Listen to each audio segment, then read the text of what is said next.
at least put aside just maybe once a day, 15 minutes, when you check your Tinder.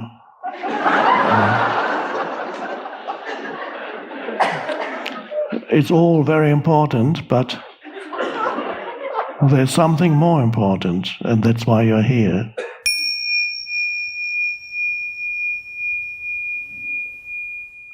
And a few more practical tips so that you don't get distracted too much while you take your attention more deeply while you're here.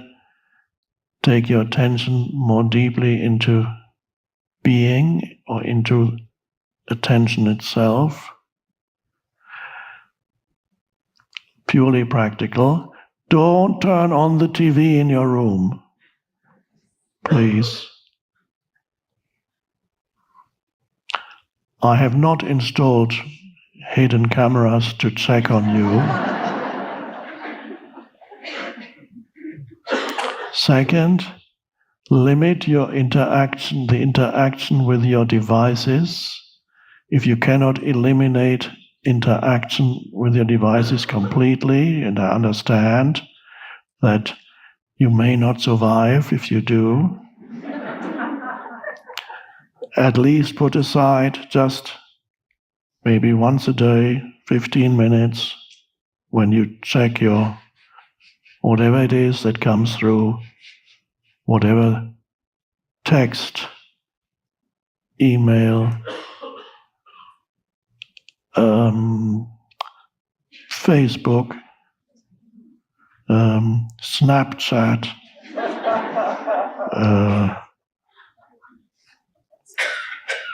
Tinder.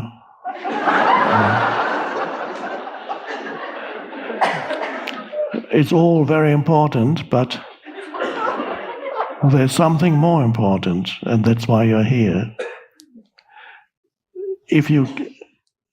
So now let's see, I suggest to you that you make an agreement with yourself that not to go there unless any more than is absolutely necessary. And I mean, if you occasionally you get it out and to take a photo is okay, but also don't interact with things around you only through imagining what it would look like as a photo on your phone. And then say, okay, I'm going to fully experience this beautiful thing when I get home and look at my photos. In the meantime, I'm more interested in taking this photo. Because that's what there's a species that has developed out of Homo sapiens, a branch species called Homo touristicus. And they walk around continuously with either camera or thing.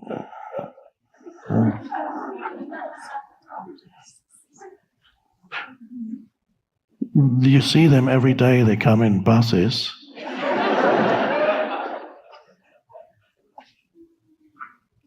And then in the evening, the Homo touristicus goes home, mostly, and then you are left here, and you might notice it becomes quite still outside at this time.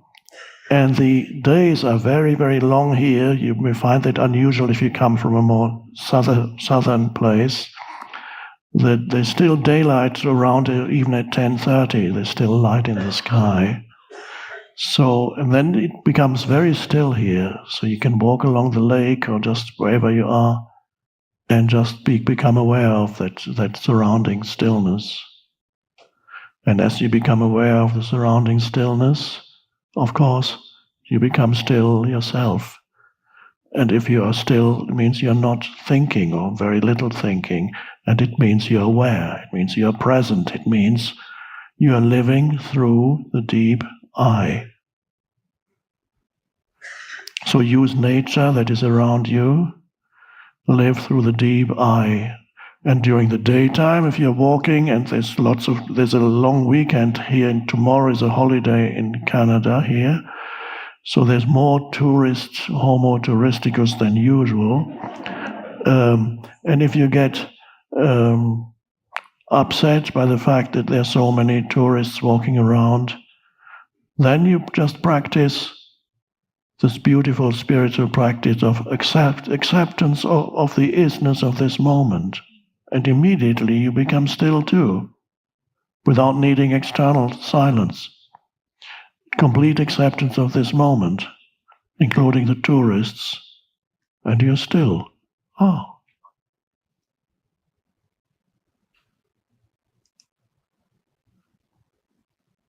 I don't know how tourists will develop in the future as a species.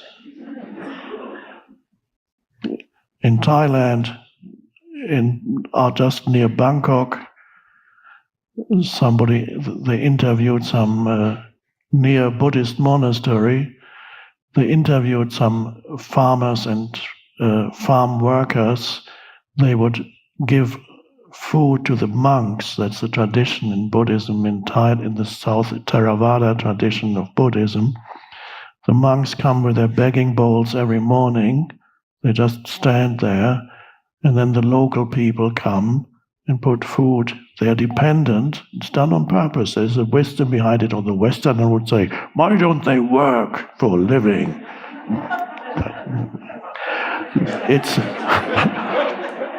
the monks stand there with their begging bowls, and then the poor people who hardly have enough themselves, they come and put some food, a bit of rice, whatever, in the begging bowls, and the monks just stand. They don't say thank you, because it's a privilege for you to give food to the monks. That's part of the tradition.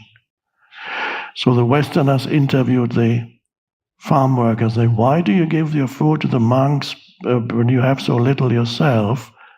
And they began talking to each other and say, well, because we want a better incarnation next time, so we are accumulating merit. So next time we come, we are born into a better condition. And then the Westerner asked, so what do you want to come back as in your next lifetime? And then they talked amongst each other. And finally the agreement was, we want to come back as tourists.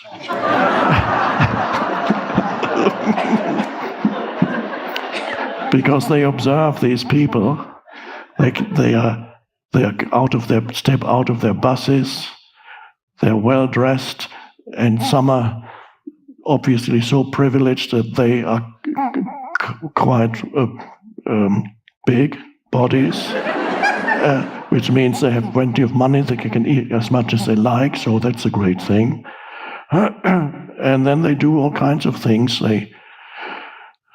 They seem to have sex all the time, and so it's a great thing. So wouldn't it be great in my next lifetime to spend my whole lifetime as being a tourist? They don't realize it would be a dreadful nightmare.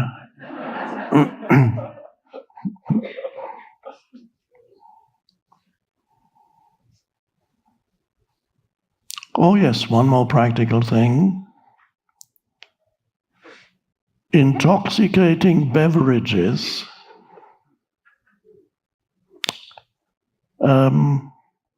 There's no prohibition here on anything.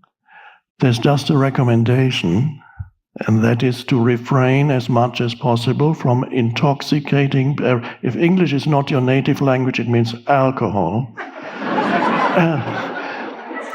Refrain as much as possible from intoxicating beverages. However, if you cannot enjoy dinner without a glass of wine, then you can have a glass of wine. One glass of wine would not unduly interfere with the arising presence in you, but two might, and three it will, unless you are really already deeply engaged in presence, deeply rooted in presence, in which case you wouldn't even want to drink too much.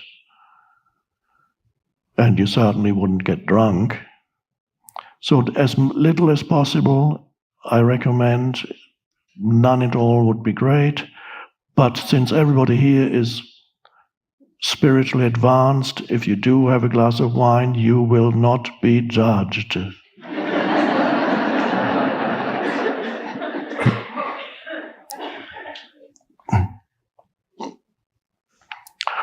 I'm not one of these spiritual teachers who are very unconventional ways of teaching.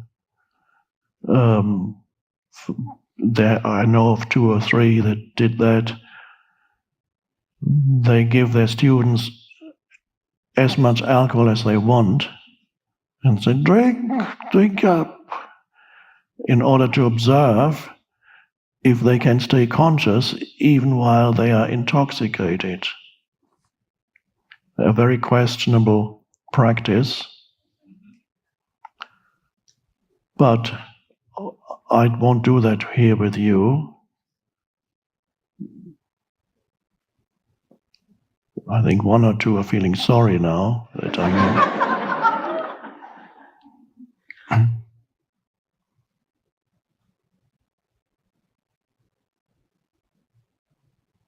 So we've talked about the distractions on the external level, television, devices, intoxicating beverages or other intoxicating substances.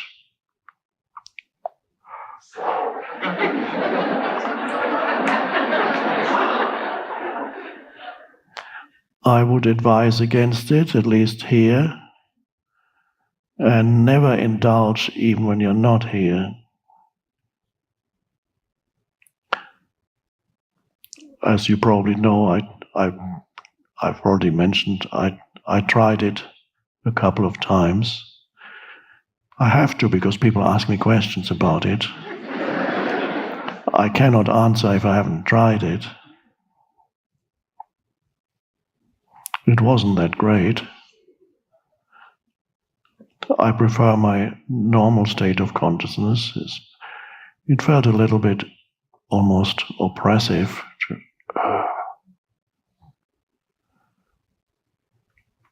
But I can see a person who is tortured on a daily basis by their mind, it can be a relief to have a smoke. But here we have something better. We are not falling below thinking. We are rising above thinking. And that is the next step in human evolution. As you rise above thinking, you don't need to fall below thinking anymore because you become liberated from your mind in the dimension that is transcendent to thought.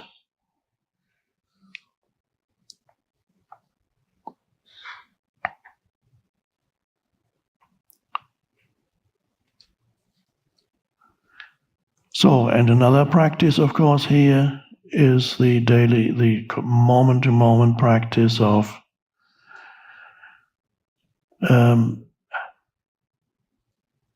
accepting the isness of the present moment. Just that's a powerful way and a quick way of going beyond the surface self, the egoic self, which means stop complaining, either internally or externally. Of course, if there's something that needs to be changed, of course you go to the reception or you make a phone call if suddenly there's water coming through the ceiling. Hopefully I'm not manifesting it by talking about it. There's water coming through the ceiling into the mattress and you on it are getting drenched. You don't say, accept what is, stay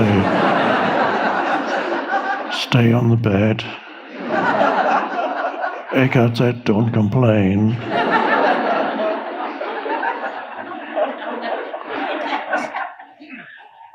So that's not the practice. But it does mean that when you finally go to the telephone and tell them what happened, it's not done in a complaining manner that says, how dreadful this place is. How can you allow something like this to happen to me? This is dreadful. That strengthens the ego. No, you just explain what is and what can we do about it. And in the meantime, you surrender to the fact that you're wet. So that's what is.